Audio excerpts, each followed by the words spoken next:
गांव के बीचों बीच एक छोटी सी दुकान थी जिसमें बूढ़ा घड़ी वाला हर रोज सुबह से शाम तक बैठा रहता था।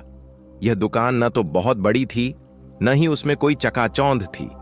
सिर्फ एक पुराना लकड़ी का काउंटर, दीवारों पर लटकी घड़ियां और बूढ़े घड़ी वाले का अनथक परिश्रम। उसकी उम्र लगभग 70 साल की थी, लेकिन उसकी आंखों में एक अजीब सी चमक और हाथों में असीम धैर्य था। लोग उसे घड़ी बाबा कहकर पुकारते थे। घड़ी बाबा का जीवन, घड़ी बाबा का असली नाम रघुनाथ था। उन्होंने अपनी जवानी में बहुत नाम कमाया था। उनकी घड़ियों की मरम्मत की कला पूरे जिले में प्रसिद्ध थी। लेकिन समय के साथ उनकी उम्र बढ़ी और उनकी ख्याति धीरे धीरे फीकी पड़ गई। अब नई तकनीक और डिजिटल घड़ियों के जमाने में लोग पुराने घड़ियों को मरम्मत कराने की जगह नई खरीदना ज्यादा पसंद करते थे। रघुनाथ की दुकान में ग्राहकों की भीड़ अब पहले जैसी नहीं रहती थी, लेकिन वह रोज सुबह सूरज उगने से पहले ही अपनी दुकान खोल देते थे और शाम को सूर्यास्त के बाद बंद करते। उनके लिए यह दुकान सिर्फ आय का साधन नहीं, बल्कि उनके जीवन का उद्देश्य थी। एक खास घड़ी बाबा की दुकान में एक पुरानी घड़ी थी जो सालों से बंद पड़ी थी। वह घड़ी किसी राजा के जमाने की लगती थी। वह घड़ी सुनहरे फ्रेम में जड़ी हुई थी और उस पर नक्काशीदार डिजाइन बना हुआ था। रघुनाथ उसे बड़े गर्व से रखते थे। उस घड़ी के बारे में कई किस्से थे। गांव के कुछ लोग कहते थे कि यह घड़ी किसी राजा ने बनाई थी और उसमें जादुई ताकत है। घड़ी बाबा इस पर कुछ नहीं बोलते थे, लेकिन जब भी वह घड़ी देखते उनकी आंखों में अजीब सा भाव आ जाता। ग्राहक एक दिन गांव में एक युवा लड़का अर्जुन आया। वह घड़ी बाबा की दुकान पर पहुंचा और पुरानी घड़ियों को देखने लगा। उसकी आंखें उस सुनहरी घड़ी पर टिक गईं। बाबा, यह घड़ी कितने की है? अर्जुन ने उत्सुकता से पूछा। रघुनाथ मुस्कुराए और बोले, यह घड़ी बिकाऊ नहीं है, यह मेरी जिंदगी का हिस्सा है। अर्जुन ने जिद की, लेकिन बाबा, ऐसी घड़ी मैंने आज तक नहीं देखी, क्या इसमें कुछ खास है? घड़ी बाबा ने ठंडी सांस ली और बोले, इस घड़ी में समय कैद है। यह तुम्हें वह सब दिखा सकती है जो तुमने खो दिया है या खो सकते हो, लेकिन यह सिर्फ उसे अपना राज खोलती है जो धैर्य और सच्चे दिल से इसे समझने की कोशिश करे। घड़ी की परीक्षा। अर्जुन ने घड़ी बाबा से उस घड़ी को देखने की अनुमति मांगी। रघुनाथ ने उसे घड़ी पकड़ने दी।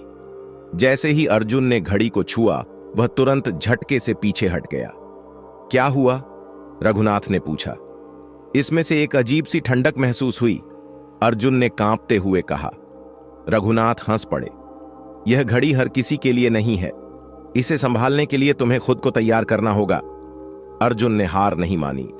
वह रोज घड़ी बाबा की दुकान पर आने लगा और उनसे घड़ियों के बारे में सीखने की कोशिश करने लगा।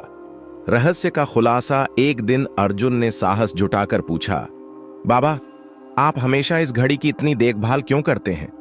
क्या यह सच में जादुई है? रघुनाथ ने कहा, हाँ, यह घड़ी जादुई है, लेकिन इसका जादू समझने के लिए तुम्हें इसे महसूस करना होगा। यह घड़ी समय की ताकत को दिखाती है। मैंने इसे सालों पहले एक राजा के खजाने से पाया था। इसने मेरी जिंदगी बदल दी। उन्होंने अर्जुन को बताया कि जब वह जवान थे तो उनके जीवन में बहुत कठिनाई थी। उन्होंने कई गलतियां की थीं और उन्हें सुधारने का मौका कभी नहीं मिला। इस घड़ी ने उन्हें उनके अतीत को देखने और अपनी गलतियों को समझने का मौका दिया। अर्जुन की यात्रा। अर्जुन ने आखिरकार घड़ी का रहस्य समझने का फैसला किया। एक रात जब दुकान में कोई नहीं था, वह घड़ी बाबा की अनुमति से घड़ी के पास बैठा और उसकी ओर ध्यान से देखने लगा। अचानक उसे महसूस हुआ कि वह किसी अजीब सी दुनिया में चला गया है। उसने देखा कि वह अपने अतीत में है। उसकी मां, जिसे उसने बचपन में खो दिया था, उसके सामने थी।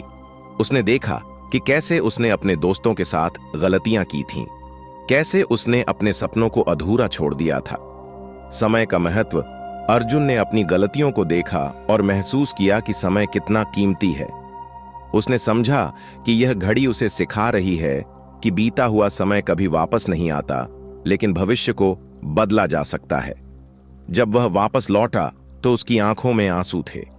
उसने घड़ी बाबा से कहा, बाबा, अब मैं समझ गया, यह घड़ी सिर्फ समय दिखाने की नहीं, बल्कि समय का महत्व सिखाने की ताकत रखती है। नया अध्याय उस दिन से अर्जुन ने अपनी जिंदगी बदल दी। उसने अपने सपनों को पूरा करने के लिए मेहनत की, अपने रिश्तों को सुधारने की कोशिश की और हर पल को जीने का संकल्प लिया। घड़ी बाबा ने उसकी लगन को देखकर अपनी दुकान अर्जुन को सौंप दी और खुद आराम करने लगे।